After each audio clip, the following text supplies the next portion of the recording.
Bizə dəstək olmaq üçün videoları bəyənmək, kanalımıza abunə olmaq, bildirişi aktiv etmək və videoları paylaşmaq kifayətdir.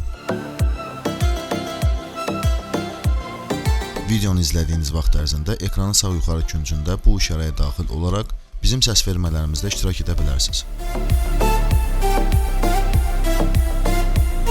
Getdik. Qrafon, Bəyaz Diş Stomatoloji Mərkəzlə birlikdə yeni aksiyaya start verir. Qrafon kanalına abunə olan və 25 gün ərzində bu abunəliyi saxlayan hər kəs Bəyaz Diş Stomatoloji Mərkəzinin xidmətlərinə 10%lik güzəşt üçün promokod əldə edəcək. Promokodların verilməsi hər ayın 10 günü ərzində həyata keçiriləcək. Bu aksiyamızda iştirak edin. İlk öncə sizə qısa xəbərləri çatdırmaq istərdim. Belə ki, WhatsApp sosial şəbəkəsində nəzərdə tutulmuş 8 nəfərlik iştirakçı limiti artıq yeni update-də istifadəyə verilib. Tankda olanlar üçün demək istəyirəm ki, əvvəlki videomuzda WhatsApp sosial şəbəkəsində olan 4 nəfərlik video zəng limiti beta versiyalarda testdən keçirilirdi. Daha yaxşı anlamaq üçün ekranın sağ yuxarı küncünə bax. Oradan da WhatsApp haqqında dediyim videonu seç və izlə. Təbii ki, əgər söhbətin nədən getdiyini bilirsənsə, heç nə demirəm. Daha bir info sızıntı öz təsdiqini tapdı. Bu da Fold-2 flaqmanlarında S-Pen-in olmasıdır. Bunu öz tweetində Samsung-un Çin bölməsinin displey şöbəsinin CEO-su olan Rosyang deyib. Bu tweetdə deyilir ki, Rosyangın fikrinə görə S-Pen əla kamera 5G texnologiyası və əla displeylərinin olmasına baxmayaraq, Samsung Fold-2 əvvəlki Fold-lardan təxminən $100 ucuz olacaq. Bu qiymətlər konfigurasiyaya görə $1780-dan $1980 arasında dəyişəcək. Kameralar demişkən daha bir tweetində Rosyang yazıb. Üçlü əsas, 12, 16 və 64 megapiksellik optik stabilizasiyalı kameralar Fold smartfonlarının yeni nəsli təchiz olunacaq. 28 aprel 2020-ci il tarixdə Xiaomi şirkətinin yeni təqdimatı keçirilib. Xiaomi bir çox yenilikləri, ən əsası özlərinin yenilənmiş MIUI 12 sistemlərini təqdim etdilər. Gəlin ardıcıl gedək. Xiaomi'nin CEO-su olan Lei Jun, Mi 10 və Mi 10 Pro smartfonlarının Çin bazarında milyon ədəddən çox satılması xəbəri ilə təqdimatı başladı. Şirkət bu faktla çox fəxr edir. Çünki bu Xiaomi'nin dünya bazarına təqdim etdiyi ən bahalı smartfonudur. Yenə də xəbəri olmayanlar üçün deyim ki, Xiaomi ilk dəfə olaraq Mi 10 Pro modelli smartfonlarını 1000 avroya təqdim etdi. Hətta satışların pandemiya dövründə olması güya satışlara təsir göstərməyib. Amma zənnimcə bu yaxşı xəbərdir. Məsələ burasındadır ki, Xiaomi'yə 1000 avro verilməsi azacıq anormal sayıla bilər. Mən Xiaomi'yə 1000 avro verməkdənsə iPhone 11 Pro alardım. Amma bu mənim subyektiv fikrimdir. Siz də öz fikirlərinizi səs vermələrimizdə iştirak etməklə bildirin. Sizə onu da deyim ki, Çin bazarında bu smartfonlar nisbətən ucuz təqdim olunur. Amma Xiaomi nisbətən ucuz Mi 10 axtaranlar üçün Mi 10 Use Edition smartfonlarını təqdim etdi. Bu optik stabilizasiyalı 48 megapiksellik orta bütçəli kamera fonudur. Bundan başqa geniş bucaqlı və heç kimə lazım olmayan makro obyektiv ilə təchiz olunub. Burada əsas olan isə optik stabilizasiyalı 5 qat böyüdücülü televik tipli kameranın olmasıdır.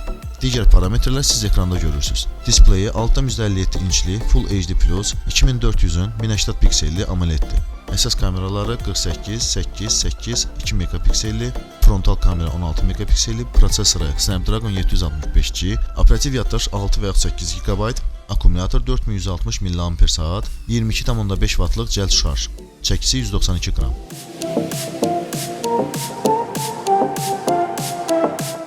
Texniki göstəricilərinə görə bu elə qlobal bazar üçün təqdim olunmuş Mi 10 Lite versiyasıdır. Nəyə görə qlobal bazar dedim? Çünki Mi 10 Use Edition ancaq Çin bazarı üçün nəzərdə tutulub. Bəli, Azərbaycan bazarına bu smartfonlar gətirilməyəcək. Qlobal versiya ilə Çin bazarı versiyası arasında olan fərq sistemin ancaq Çin üçün olmasıdır. Bu versiyalı Androidlərdə Google servislər olmur və bura üçün telefon tətbiqləri Google Play Marketdən yüklənmir. Promo materiallara görə bu smartfonun kameraları sadəcə bombadır. Xiaomi-ni tanıdığıma görə deyə bilərəm ki, bu cihaz öz puluna görə əla şəkillər çəkir. Təbii ki, bu bizə təqdimatda deyildiyi kimi flaqman səviyyəli smartfon deyil. Amma bu tədbirin əsas özəyi isə yeni MIUI 12 sistem interfeysinin təqdim olunması idi. Sizə bunu da deyim ki, Xiaomi artıq bu interfeys üzərində çoxlu işlər görüb. Xiaomi bu təqdimatda MIUI 12-nin Çin versiyasını bizə göstərdi. Yəni ki, bu sistem 2 versiyada olur. Bir Çin versiyası və qlobal versiya. Yuxarıda dediyim kimi, Çin versiyalı MIUI 12-də Google-la bağlı olan tək bir şey Android-un olmasıdır. Yəni, nə Google servislər, nə də Google Play Market bu versiyalı MIUI-də olmur. Amma narahat olmayın. Bizim bazarda istifadə olunan Xiaomi smartfonlarına da MIUI 12 versiyası gələcək. İlk öncə hansı smartfonları bu yenilənməni almasını bilmək istəyirsinizsə, bizim əvvəlki videolarımıza baxın. MIUI 12-də kardinal dəyişikliklər edilib, Yox, başqa Android interfeyslərindən və iOS sisteminin ən üstün elementlərini Xiaomi MIUI 12-yə tətbiq edib. Legion başladığı ilk andan indiyə kimi ən gözəl sistem animasiyasının Apple şirkətinin iOS sistemində olduğunu dedi. Amma MIUI 12 interfeysi ilk dəfə olaraq iOS interfeys animasiyaları ilə eyniləşdirilib. Yəni ki, indi horizontal açılması nəzərdə tutulan tətbiqlər iOS-da olduğu kimi açılır. Tətbiqlərin ekran çərçivələri də daha nazikləşib. Bu tətbiqlərin formaları tətbiqin ikonkalarına uyğun olması da animasiyaları daha xoş edir. Bu versiyada vibrasiyanın sehrli olmasını dedilər. Legion MIUI 12-nin 3 əsas nüansını qeyd edib. Vizual effektlər, təhlükəsizlik, sistemin imkanları. Bilirəm ki, təhlükəsizlik sizə o qədər də maraqlı deyil. Ona görə də qısa deyim ki, Xiaomi smartfonlarında heç bir bulut serverləri ilə əlaqə olmayan avtonom Maze platforması yaradılıb ki, bu da sistemin təhlükəsiz işləməsinə və az enerji sərfiyyatına hədəflənib. Amma enerji sərfiyyatının az olmasına inanmıram. Çünki interfeys animasiyası da çox enerji sərfiyyatlı funksiyalara aiddir. İndi isə sistem imkanlarından danışaq. Burada Xiaomi öz rəqiblərinə maksimal oxşamağa çalışıb. Sistem jestlərinin işlənməsi standart Android 10 versiyasına yaxınlaşıb. Amma animasiyalar isə başqa interfeyslərdən daha xoşdur. Xiaomi MIUI 12-də Always on Display funksiyasını daha da zənginləşdirib. İndi şəkil və animasiyalar yanaşı, bu funksiyada başqa tətbiqlərin inteqrasiyası baş verib. Belə tətbiqlərdən hava, kalendar və başqalarının adını çəkmək olar. Situasiyadan asılı olaraq Always on Display ekran görüntüsü dəyişə bilər. İndi MIUI 12-nin Always on Display funksiyası üçün minlərlə interfeys dizaynı var. Şəkillər və animasiyadan başqa təbii ki, ekrana həm rəqəmsal, həm də analoq tipli saatlar qoymaq olar. Akkumulyator indikatoru, bildiriş indikasiyaları və s. Bütün bunların şəxsi istəyə görə tərtibi mümkündür. MIUI 12-nin əsas elementlərindən biri də divar kağızları, wallpaperlərdir. Bu Always on Display canlı wallpaperlərin bloklanmış ekran funksiyalarının bir yerdə sintez olunmasıdır. Bu element indi əlaqəli olaraq yumşaq formada bir-biri ilə əvəz olunur. Buna oxşar funksiyaları Google Pixel smartfonlarında rast gəlmək olar.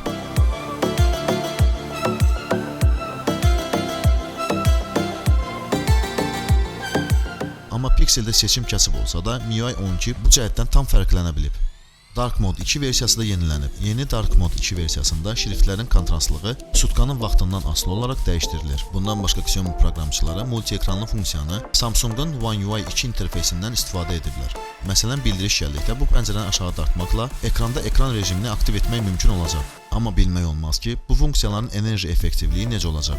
Siz indi ekranda hansı smartfonların MIUI 12 yenilənməsi alacağını görürsünüz. Bu siyahı isə tam deyil.